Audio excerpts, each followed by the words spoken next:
Alors, notre locomotive est fin prête.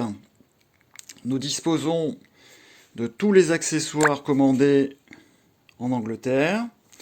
Donc, on s'en occupera tout à l'heure. Pour l'instant, on prépare l'eau distillée ou déminéralisée et un peu de lubrifiant pour graisser toutes les parties mobiles. Donc, on va procéder au remplissage du réservoir. Donc, pour remplir le réservoir, on enlève la soupape de sûreté qui est située au-dessus. On met l'entonnoir et on veille à bien ouvrir la partie arrière du réservoir de manière à ce que lors du remplissage, dès que l'eau commence à couler, eh bien, on considère que le niveau est suffisant.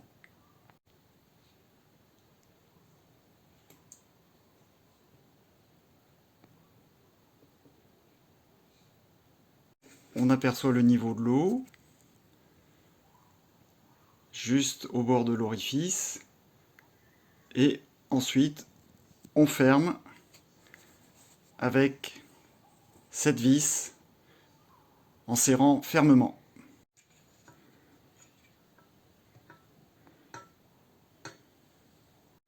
Ensuite, on enlève l'entonnoir et on met la soupape de sûreté préalablement lubrifiée que l'on serre manuellement assez fermement. Voilà.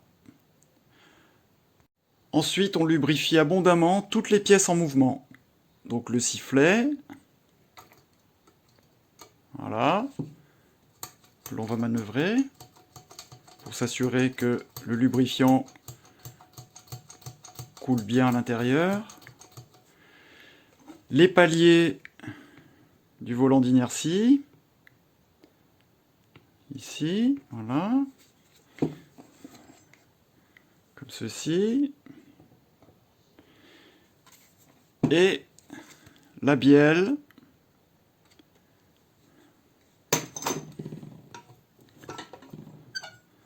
voilà. A priori, tout est bon. On peut également lubrifier la boîte de transfert sur le côté, comme ceci. Voilà. On fait tourner.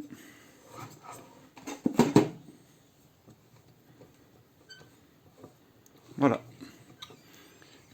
Mécaniquement, notre locomotive est prête. On n'a plus qu'à procéder à la chauffe. Donc dans notre cas, on n'utilisera plus le brûleur à alcool liquide pour des raisons évidentes de sécurité, mais le brûleur à pastilles d'alcool solidifié que je charge avec 2 pastilles seulement. Voilà. Et ensuite, on va pouvoir procéder à la chauffe proprement dite.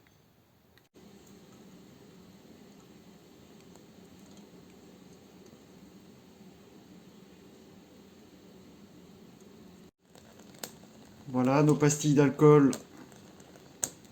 sont allumées. On peut enfiler le bac.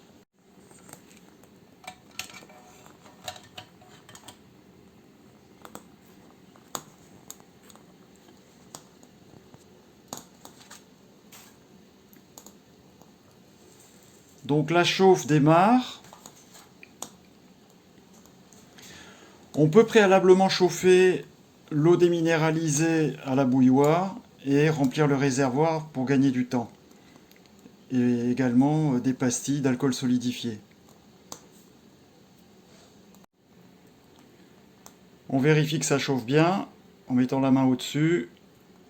Et effectivement, on vérifie en tirant sur le sifflet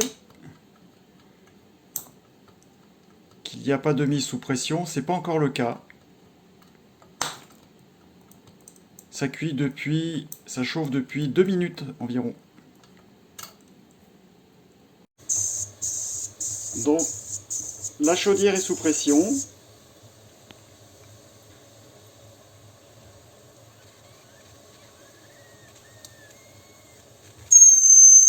On peut essayer de manœuvrer le volant d'inertie vers l'avant pour vérifier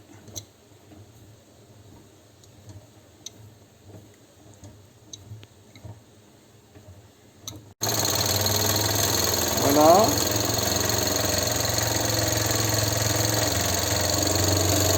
La machine démarre.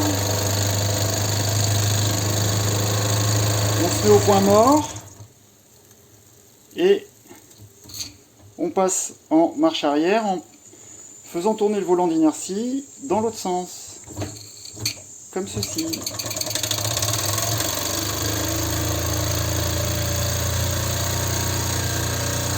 Colle à la main, prendre un chiffon pour tenir le foyer et souffler. Voilà, et on s'assure qu'il n'y a plus de pression dans la chaudière en actionnant le sifflet.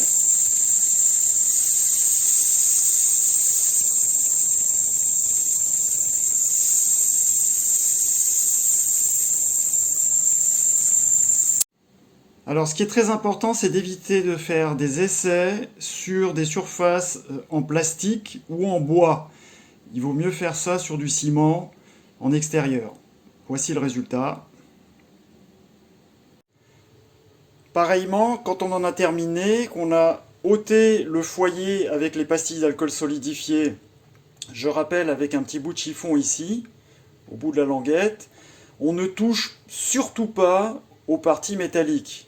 Donc le cache du foyer qui est ici, le foyer en lui-même, et toute la partie contenant de l'eau, puisque tout est encore bouillant, y compris le cache en inox qui est au-dessus. Donc on ne peut toucher que les roues, arrière et avant, et la cheminée qui est encore un petit peu chaude. Voilà, et on laisse refroidir tranquillement. On va procéder maintenant au montage des accessoires qui ont été commandés. Donc le montage des bandes de roulement en caoutchouc. La bande rainurée ira sur la roue arrière gauche. La bande pleine sur la roue arrière droite. Et enfin, les deux petites bandes lisses sur les roues directrices à l'avant.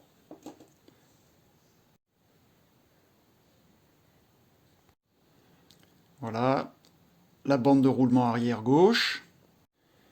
Et enfin, les deux bandes de roulement des roues avant, directrices par ailleurs. Donc l'avantage de ces bandes de roulement en caoutchouc, c'est que votre machine pourra évoluer sur des surfaces dures, avec beaucoup d'aspérité, ou sur des surfaces lisses, sans problème. Voilà, on va procéder maintenant au montage de la courroie de transmission. Voilà, la courroie est montée. C'est une courroie de type ressort. Veillez à bien l'enchasser dans la rainure de la roue arrière gauche. Voilà. Donc notre machine est prête. Ensuite, on peut compléter le montage par le toit. Voilà. C'est tout simple. Donc, il y a un petit logement à l'arrière et il repose sur le sommet de la cheminée. Et enfin, on peut remonter le réceptacle à alcool solidifié et sa boîte de protection à l'arrière. Voilà. Notre loco est parfaitement prête. Donc, reste un petit détail très important. C'est cette pièce donc, qui va servir à guider votre machine. Ici, au sommet de la cheminée, on fixe. Donc, on va visser cette tige et on va pouvoir orienter les roues à droite ou à gauche au fur et à mesure que votre loco avance. Voilà.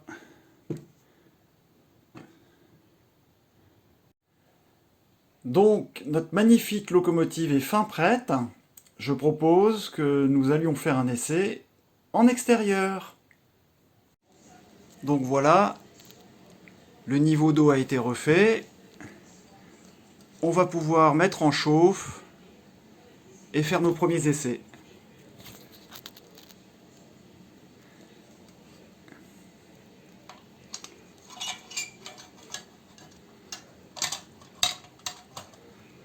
C'est parti. La chauffe est en cours. On peut mettre les doigts au-dessus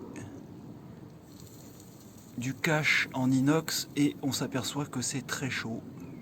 Donc la chauffe est effective.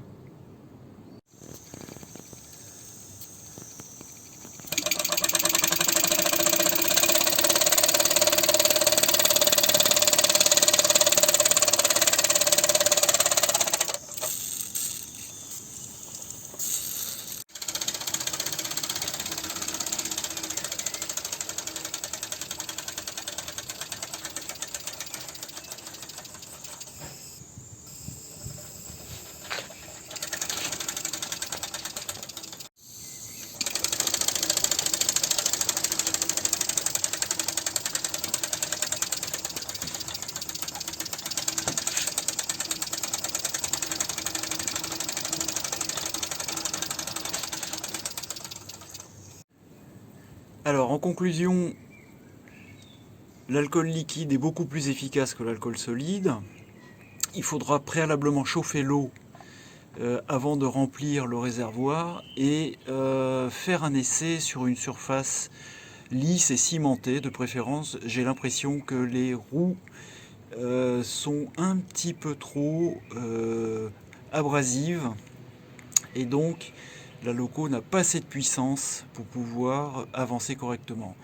Voilà, à plus.